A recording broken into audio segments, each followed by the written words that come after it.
Lonely rich rancher, saw her fixing his fence in the rain, then realized she'd been homeless all along. Wyoming Territory, late 1880. Rain fell steadily across the wide stretch of prairie, drenching everything in its path: fences, earth, trees, and one lone figure kneeling at the edge of the Northwood property. Calder Northwood pulled his coat tighter as he rode back from town, his horse's hooves muffled in the sodden ground. The wind cut across the land, cold and unforgiving. But even through the mist and gray, his eyes locked on the strange sight ahead. A woman, young, slim, drenched to the bone. She was crouched beside the old split-rail fence that marked the eastern edge of his land, hammering nails into a sagging rail with a borrowed rock. The hem of her skirt was torn and muddy. Her hands were bare, red from the cold. Her hair, dark auburn, tangled, hung heavy across her face as the rain poured down. But she wasn't stealing. She wasn't vandalizing. She was repairing. Calder dismounted, his boots sinking slightly in the mud. He approached with the caution of a man who'd learned not to trust too easily. "You know this is private land?" he said. The woman didn't look startled. She just glanced up, eyes sharp and unafraid. "I figured," she said, returning her gaze to the rail. "But your fence was falling. I hate seeing things left broken." Her voice was low, steady, not apologetic, not defensive. Calder studied her for a beat. "What's your name?" "Sadie," she answered, still not looking at him. "Sadie what?" She drove another nail, then stood. Her dress clung to her legs, soaked clear through. "Just Sadie." "You fix fences for free, Sadie?" Calder asked. "I fix what's broken," she said, "even if it doesn't belong to me." He stared at her a moment longer, watching the way she stood, calm but wary, like a stray animal used to being chased off. Her boots were too thin for this weather, her coat threadbare. No pack. No horse, no one waiting for her. "You got somewhere to go?" he asked finally. She hesitated, then gave a small, dry smile. "I used to. Now I fix other people's fences." That answer landed harder than any plea might have. Calder reached into his coat, pulled out the dry bundle he always kept there for emergencies, a spare flannel shirt, and an old wool jacket. He offered it silently. Sadie took it, slowly, and wrapped herself without thanks. "You'll freeze out here," Calder said. "There's a fire going inside. Come in, warm up. But just for the night, you leave in the morning." She looked at him long and hard, as if measuring whether he meant what he said, or if there was a catch. Finally she nodded. "Fair enough." They walked side by side toward the main house. The rain still falling, the wind still bitter. Calder glanced down once more at her soaked figure and the quiet strength in her step. He didn't know who she was, didn't know what she was running from. But he knew one thing for certain. That fence hadn't mattered to anyone for months, until someone like her came along and couldn't stand to see it broken. The wind had calmed by the time night settled over the Northwood ranch, but the rain hadn't stopped. It drummed a steady rhythm against the tin roof and the stone walls of the old house that had seen decades of Wyoming winters. Inside, the fire in the hearth cracked low and steady, casting long shadows on the wooden floor. Sadie sat close to the warmth, wrapped in the dry wool blanket Calder had handed her. Her wet boots had been left near the door, and Calder had placed a pair of dry socks and worn house slippers nearby without saying a word. She hadn't touched them. Instead, she curled her legs up beneath her, quiet as a stray cat unsure if it was welcome. Calder kept to the far side of the room. He nursed a mug of black coffee at the table, watching her through the steam, not speaking. The only sounds were the fire and the occasional creak of the old beams settling. He noticed she hadn't glanced around, hadn't asked for anything, hadn't even looked toward the back of the house. When she finally spoke, her voice was low. "Thank you, for not asking too many questions." Calder sipped his coffee. "People ask because they want something. I don't." Sadie didn't reply. She shifted, letting her head rest against the side of the stone hearth, eyes already heavy. Calder stayed where he was, arms crossed, eyes half closed, not sleeping, only watching. When he woke before dawn, the fire had gone cold. Sadie was gone. He rose sharply, pulling on his coat and boots. But before he could open the door, he saw her through the front window. She was outside, sleeves rolled up, her hands tightening a wooden post where the fence had sagged further in the night. She moved with purpose, not looking back. Later that morning he came out with coffee and a biscuit in each hand. She was cleaning out the fireplace when he entered. "I thought I said you'd be gone by morning," he said. Sadie stood, brushing ash off her skirt. "I figured I'd settle my dues first." Calder frowned. "What dues?" "For the roof, for the fire, for the dry socks I didn't wear." She gave him a tired half-smile. "Work for a place to sleep. Seems fair." He handed her the coffee. She took it, her hands warming around the mug. "You always fix fences that don't belong to you?" he asked. She didn't answer immediately. Then, "If I walk past something broken and ignore it, what does that make me?" Calder studied her. "You're not what I expected." Sadie met his eyes. "Neither are you." He didn't answer. Instead, he turned back toward the kitchen. She followed, placing her mug down gently before moving to the sink and scrubbing it clean, as if she'd lived there 100 days already. Her movements were quiet but deliberate, and her presence didn't disrupt the stillness of the house. It settled into it. That afternoon, Calder walked the perimeter and saw the fence she'd repaired. 2 full sections braced and reinforced better than his ranch hand had done weeks ago. When he returned, Sadie was brushing one of the mares by the stable, speaking softly to it like she'd known horses all her life. "Where'd you learn to do that?" he asked. "My mother," she said, not turning around. "She trained rescue horses. Before everything changed." Calder didn't ask what everything meant. He only nodded once and said, "You can stay. A few days. Work for food. But I don't keep strays long." "I'm not asking for charity," she said. "I know," he replied, already walking back toward the house. That night, Sadie folded the blanket without being asked. She washed the cups and cleared the ashtray before curling again by the hearth. Calder passed her once, pausing to glance down. She had picked up a small silver frame from the mantel, the photo of his wife, long since gone. Sadie stared at it a moment, then gently placed it back exactly where it had been. She didn't ask about the woman in the picture. Calder stood there for a long time after she'd fallen asleep, watching the fire reflect in the glass of that photo. Something tightened in his chest, unspoken and unwelcome. But he didn't say a word. Not yet. By the end of the first week, Sadie had fallen into the rhythm of the ranch. She rose before the sun, moving quietly through the stone house to start the fire and boil water. She mucked the stalls before Calder even finished his first cup of coffee, never needing instruction, never asking for praise. The horses grew used to her presence. One of the wild colts even let her touch his nose without flinching. She chopped wood, tended the garden, mended torn canvas covers, all without being asked. Calder noticed, but he didn't say much. He watched her instead, from behind his coffee mug or across the field. There was something self-contained about her, like a flame kept under glass, steady, controlled, and maybe a little too careful. One evening, the wind blew sharp from the north. Calder had stayed late in town trading feed, and Sadie had handled the afternoon chores alone. She'd finished everything, almost.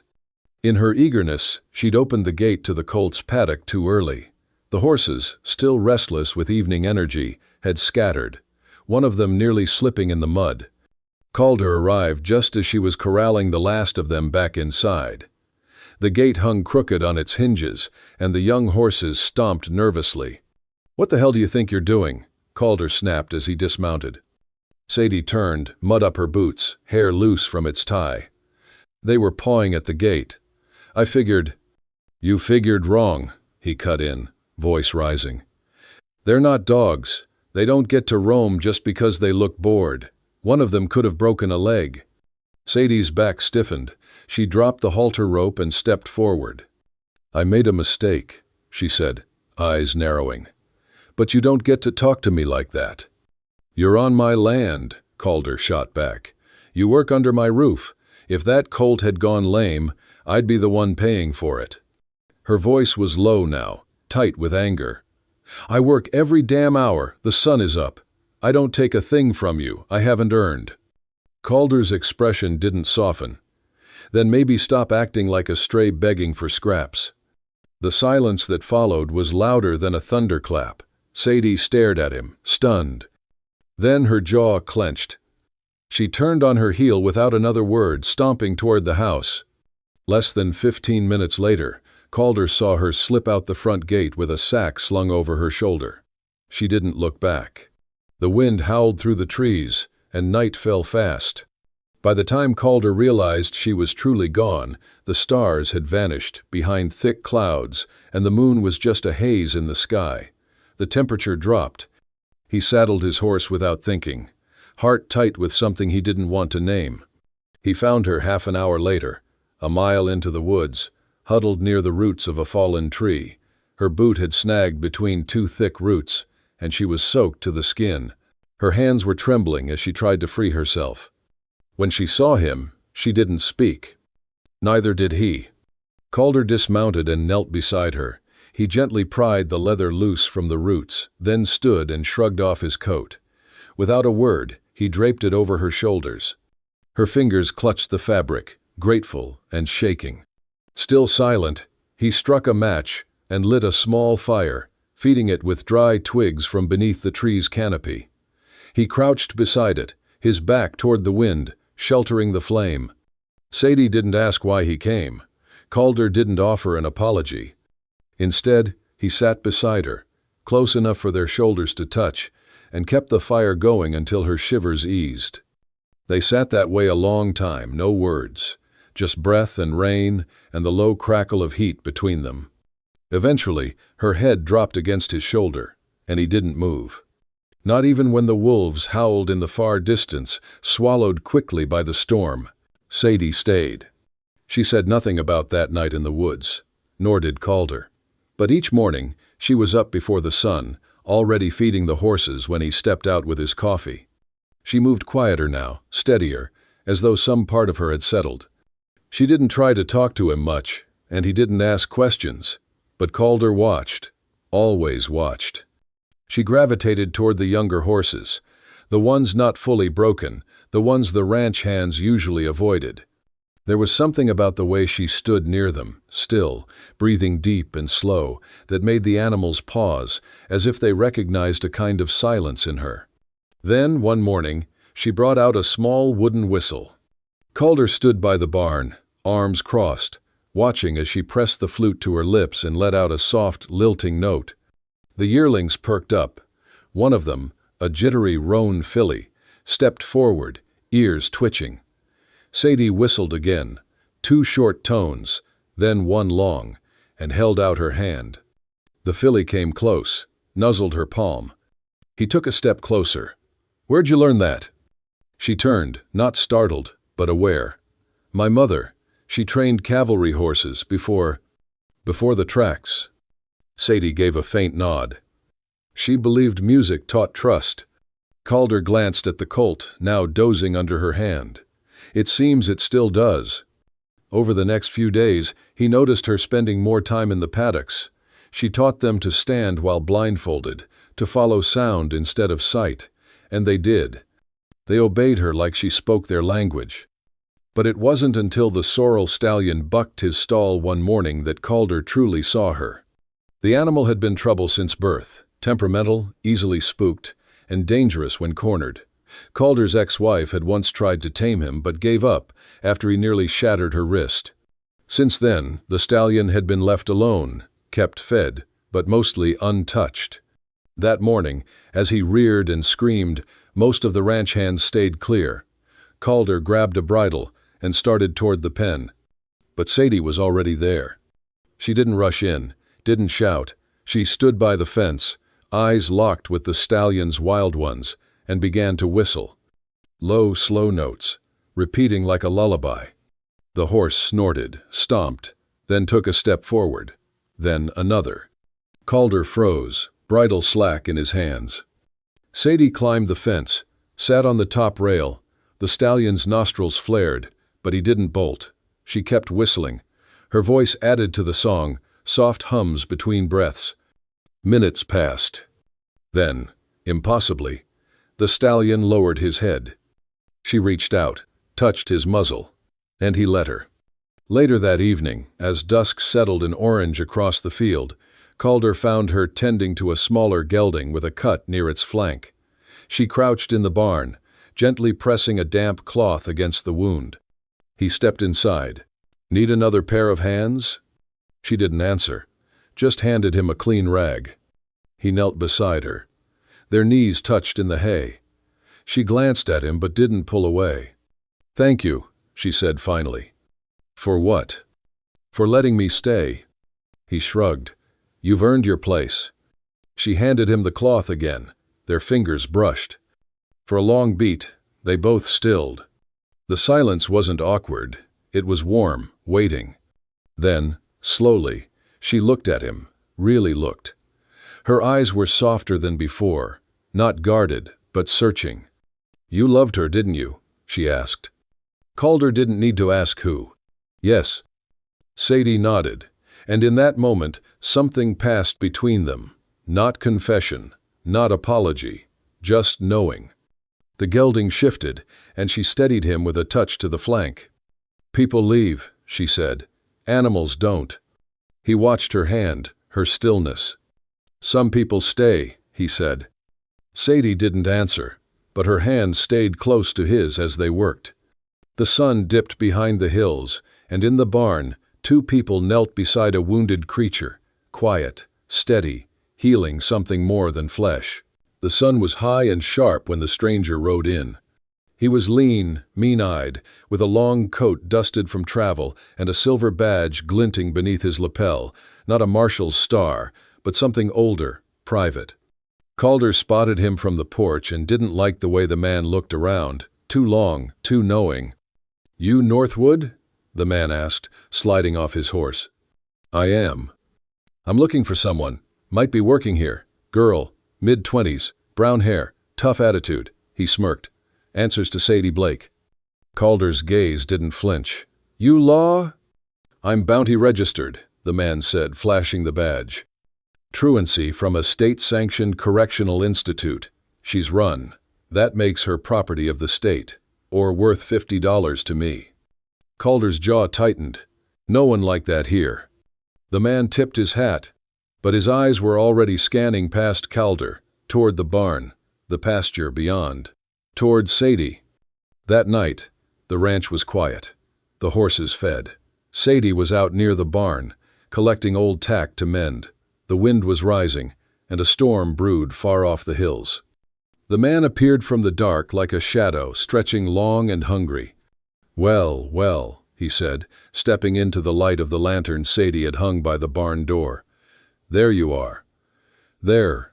Sadie froze. Her hand dropped instinctively to the knife she kept tucked in her boot, but she didn't draw. "Been a long ride," the man said, licking dry lips. "Now, we can make this easy. You come with me, quiet, and maybe I don't tell them you attacked me first. Or—" he stepped closer. "You pay me in other ways.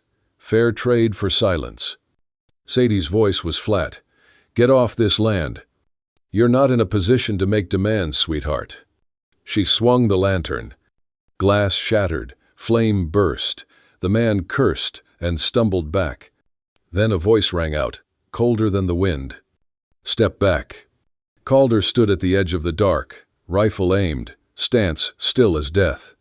"Whoa there," the bounty man said, hands raised. "Just doing the law's work. You lay a hand on her?" "She attacked first. I asked a question. A B-tus." The man hesitated. Calder cocked the rifle. "She swung a lantern," he muttered. "That makes you lucky. I'd have shot you where you stood." "I've got rights. She's a human being," Calder said. "And this is private land. You want to take that badge and ride back the way you came, or I bury you under the fence she fixed."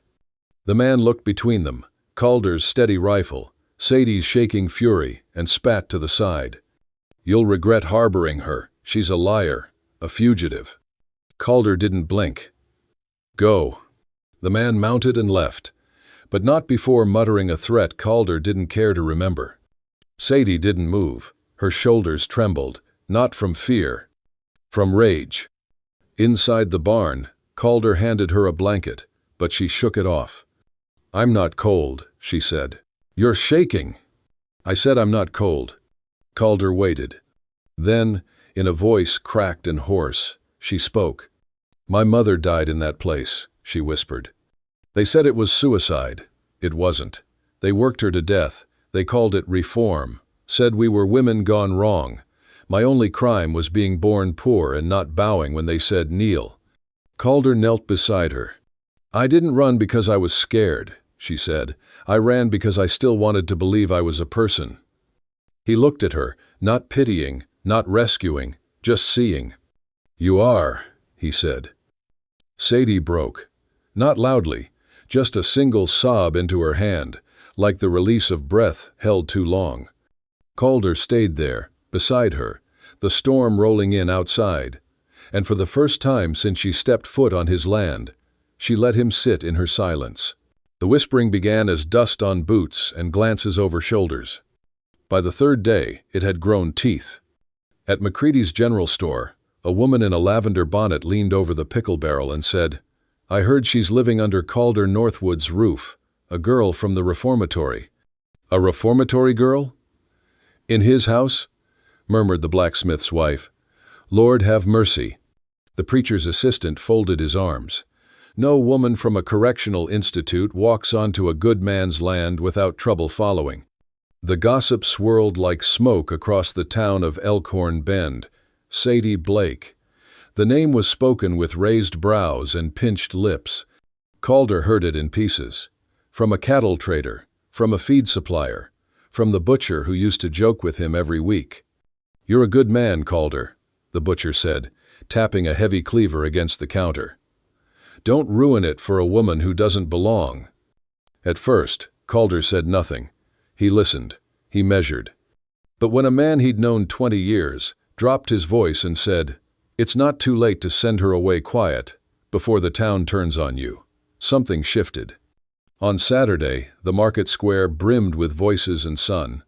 Calder rode in alone, boots hitting the ground heavy, heads turned, eyes followed. He walked to the produce stand run by Mrs. Donnelly, whose daughter had once brought him pie after church. "I hear she's still in your home," Mrs. Donnelly said softly, not unkind. "You must know what people are saying." Calder nodded. He climbed the steps of the town well, turning to face the small crowd that had gathered, not by accident, but by curiosity. "I do," he said. His voice was clear, slow, louder than the wind. "I know what's being whispered. I know the stories passed from porch to pew." People stilled. The sheriff stepped forward but didn't interrupt. "I'll say it once. The woman staying in my home is named Sadie Blake. She is not a criminal. She is not a stray." Someone snorted. Calder's gaze moved to the sound, sharp as a blade. "She works. Harder than most men I've hired. She's never taken a coin she didn't earn, nor a step she wasn't willing to walk alone. And if that offends your pride—" His hand rested on his belt. "Then you've forgotten what decency looks like." There was silence. Then from the side, a voice, fragile and old, cut through. "I saw her once," said Widow Ellison, rising from her seat near the cloth merchant. "Picking up fence posts that blew into my yard. Didn't ask for thanks, just nodded and left." People murmured. Calder continued, "She is my ranch hand, and if that ain't enough for you to keep her name out of your mouth." His voice dropped lower, steadier. "Then know this, she's my fiancée." Gasps rippled. "I haven't asked her yet," he added, looking around the stunned circle. "But I will, and if you insult her name, you insult mine." No one spoke, not even the preacher. Later that afternoon, Sadie returned from the hills with a saddlebag full of herbs and wool. She stepped into the house, dirt on her palms, unaware of what Calder had done in town. On the table lay fresh bread, A kettle simmered. She looked around, unsure. Then she saw them. Wildflowers. Not arranged. Just laid gently in a tin can. Purple, yellow, stubborn little blooms from the edge of the field. She stood still, then walked over, slowly, and placed her bundle down beside them. Her fingers brushed the petals. Calder wasn't home yet.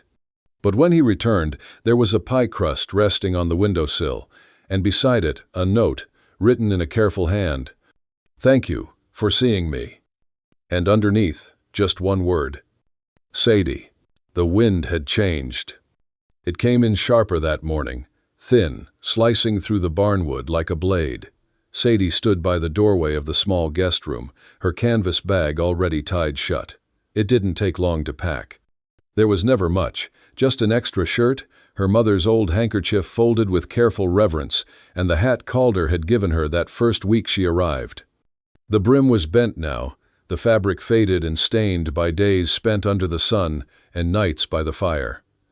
But she folded it slowly, the way one folds something worth remembering. Her boots didn't make a sound as she stepped into the kitchen. The house was still. On the table she placed a single folded sheet of paper.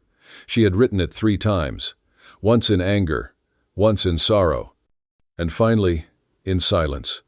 The ink had dried before her hand stopped trembling. "You owe me nothing. I do not want to ruin whatever life you still have left, Sadie." She lingered in the doorway, letting her eyes pass over the room. The chair where Calder always sat when polishing his rifle. The quiet hearth that still smelled faintly of pine. The shelf with the ledger he updated every Thursday like clockwork. She let her gaze fall on the small kitchen window, the one with the creaking hinge that never quite shut tight. It all seemed too still, like it knew she wasn't coming back. Outside, the sky had turned iron gray. By the time Calder returned from the west fields, the wind had teeth. He pushed the door open, boots heavy with frost and mud, brushing snow from his coat. His voice rose instinctively. "Sadie?" Silence. Then he saw the note. He read it once, then again. The words sank in like frost into exposed skin. He didn't sit down. He didn't even take off his gloves. He grabbed his coat, threw his saddle over the gelding's back, and rode like the ground behind him was breaking apart. Snow lashed at his face as he galloped through the hills, calling her name into the rising storm. His voice barely echoed. The barn, empty. The storage cabin, locked. The old smokehouse, cold and abandoned. Then he saw it. The half-collapsed shed by the creek. Long forgotten, once used for hay before it sagged in the middle. He dismounted and nearly slipped in the snow as he rushed to the door. Inside, it was darker than he remembered, and colder. She was there, curled up in the corner, like the world had cornered her back, her bag clutched to her chest, her lips pale, her eyes dull and barely open. "Sadie," he breathed, falling to his knees beside her. She blinked slowly. "I didn't want you to come." He didn't answer, just stripped off his coat and wrapped it around her shaking form. Too late. She shivered. "I didn't want to be the reason they stop respecting you." He gently touched her cheek, moving a frozen strand of hair from her face. "If you've never had a home." His voice was quiet, steady. "Let me be your roof, Sadie. Let me be your shelter." Her breath hitched in her throat. He didn't kiss her. He didn't ask her to stay. He just held her tighter, arms forming a barrier between her and the world. And as the wind roared around them, they stayed, 2 souls, unspoken promises, one flame of warmth in a broken, snowbound shed. Spring came gently to the valley, as if the land itself was exhaling after a long, bitter breath. The snow had melted weeks ago, leaving behind wildflowers that scattered across the hills like forgotten confetti. Under the wide oak near the edge of the pasture, Calder Northwood adjusted the sleeves of his dark vest, brushing invisible dust from his shoulder. His hair was combed back, boots polished. He was not used to crowds, certainly not to being watched. But today, the weight of eyes did not bother him. Sadie walked toward him from the house. Her dress was simple, made from soft linen she'd sewn by hand over winter. Her shoes were worn but clean, her hair woven with sprigs of lavender and yarrow. She did not carry a bouquet. Instead, she walked with both hands open, as if ready to catch whatever the day offered. They met beneath the oak tree. No preacher, no book of vows. Only two people who had already spoken everything important through firelight, silence, and survival. Calder took her hands. "You came a long way for someone who did not plan to stay." Sadie smiled. "I stopped running the moment you gave me a roof I didn't have to hide under." From a distance, neighbors watched. Many of them had once whispered about the girl from nowhere who lived with Calder Northwood. Some had urged him to be cautious, some had turned their backs. But they were here now. Not out of curiosity, but respect. Mrs. Harland, the baker's wife, held her husband's hand and whispered, "She's not what they said. I saw her fix a broken fence post near the schoolhouse last week. Didn't even ask for anything." Calder and Sadie did not hear them. They only heard the wind through the grass, the steady sound of two hearts still learning to rest in rhythm. After a quiet exchange of promises, no grand declarations, just truths forged in the forge of hardship, they turned to face the field. Two horses waited, already saddled. Calder helped Sadie up, then mounted beside her. Side by side, they rode through the field, sunlight painting their backs gold, hooves pressing softly into damp earth. Sadie looked at the sky, squinting into the light. "I used to sleep under rusted tin, praying it wouldn't fall in," she said softly. Calder glanced over, quiet. "But now," she continued, voice steady, "I live beneath a sky I chose.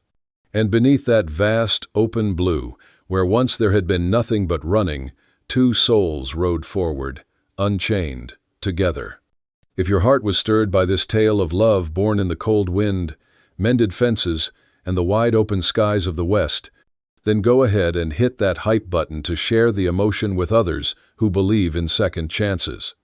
And if you're drawn to cinematic love stories full of soul, grit, and the unexpected, be sure to subscribe to the Wild West Love Stories channel today. Every follow helps keep stories like Sadie and Calder's alive, stories of healing, honor, and home. We'll see you in the next love story, partner.